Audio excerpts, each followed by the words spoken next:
What's going on guys, Bunks here, and with the Switch version and with it version 4.0 of No Man's Sky just around the corner, I thought today I'm going to be talking about a small number of things that I think should be fixed as part of this next release.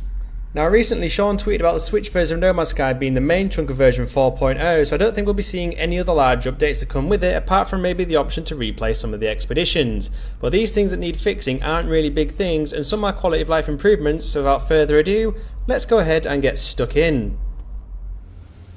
So first up, I'm going to talk about inventory, and one thing in particular that really bugs me. Why is it that when you get some resources it doesn't always go into a non-full stack of the same resource in your inventory and instead a new stack is created?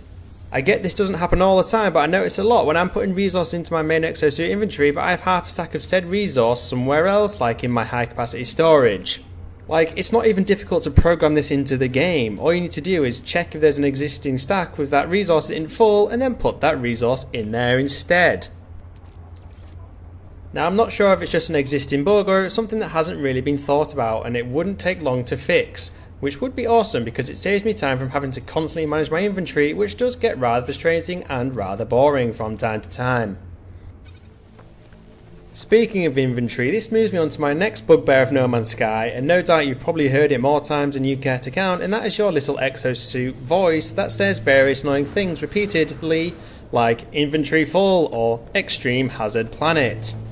Now I would absolutely love the ability to turn this voice off because I've played enough No Man's Sky to know when I'm on a hazardous planet or when I need to sort out my inventory, because I've been greedy with resource gathering.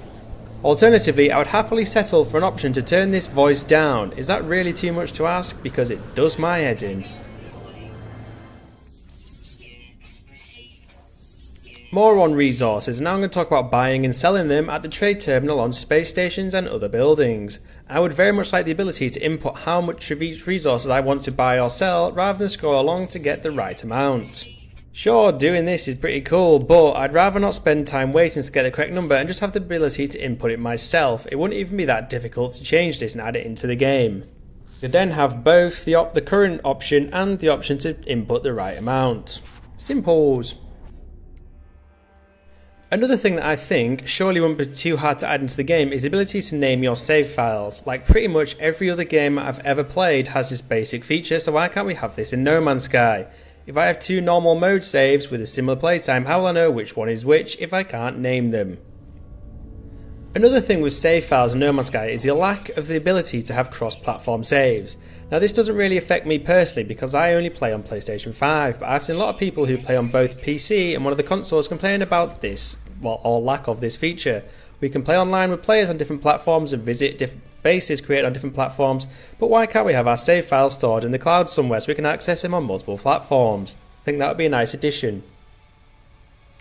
And just a quick one whilst you're here folks, it would be totally awesome if you could support my channel by hitting those like and subscribe buttons. So this one bugs me, and I'm pretty sure it'll bug all of you guys out there who are a fan of building bases, and that is after you've flattened some ground even just a tiny bit and built a base around the area, if you come back to your base in a few days time you'll notice that a good chunk of that flattened land has indeed grown back into your base. Like, why does this happen? I'm guessing it might not be so easy to fix with how procedural generation works, but it is one thing that really does grind my gears when it comes to base building. It means you have to spend more time finding specific landscape so you don't have to alter it in any way just so you can build a base on it without having the land grow back into said base. It really is rather annoying. And don't get me started on building bases underground, because if you can't find a cave big enough you're pretty much screwed for underground bases.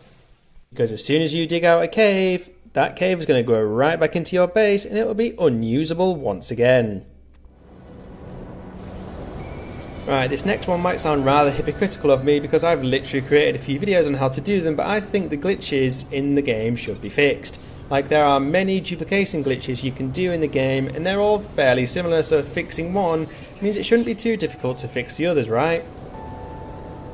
It kind of defeats the point of exploration and finding resources to craft items or for building your base. Like, why would I need to go exploring for these resources when I only need one unit and from there I can get literally thousands of units within the space of 5 minutes by not travelling anywhere. Get these glitches save time, but I've gotten pretty bored of exploiting the game now, so it would be great if a large chunk of these glitches could be fixed. Now I don't know if this next one affects all platforms, so let me know in the comments below, but for certain on PlayStation 5 and previously when I played on PlayStation 4, if I'm in a storm on a planet and my heads up display starts freezing up or heating up because of the storm, if I then fly off planet or go to a space station, whatever the weather effect remains on my heads up display, even though I'm safe and sound. Like, I could be wandering around a space station anomaly or on a paradise planet, but my heads up display will still be frozen over and only disappears if I quit the game. This happens all too often for my liking, so it'd be glorious if this little bug could be fixed in update 4.0. Now next up is more of a quality of life improvement than a fix, but don't you think it would be handy to mark a planet from the Discoveries tab in the system you're in so you can quickly navigate to it once back in your spaceship? I find myself spending a lot of time trying to figure out where a planet is in a system by just turning my spaceship around and looking for it, only to find that it's probably hidden behind one of the other closer and larger planets.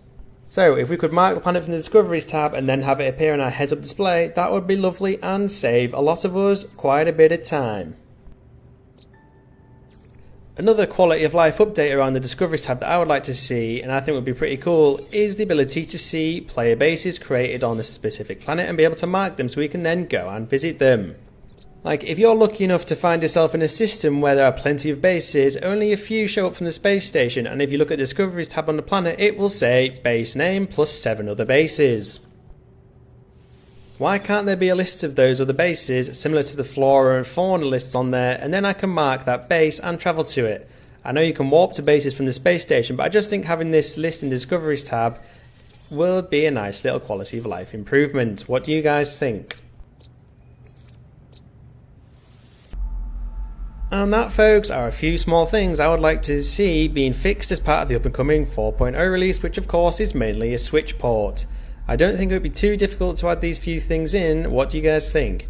And do you have any more things that I've missed that you want fixing or small little quality of life improvements that you would like to see in the game? Let me know in the comments below. I hope you enjoyed this video, and if you did, it would be totally awesome if you could support my channel by hitting those like and subscribe buttons. I will of course be doing more No Man's Sky update related videos like this one, along with amazing locations, beginner guides and much more, so you don't want to miss out on those, right? And as always, thank you for watching and catch you next time.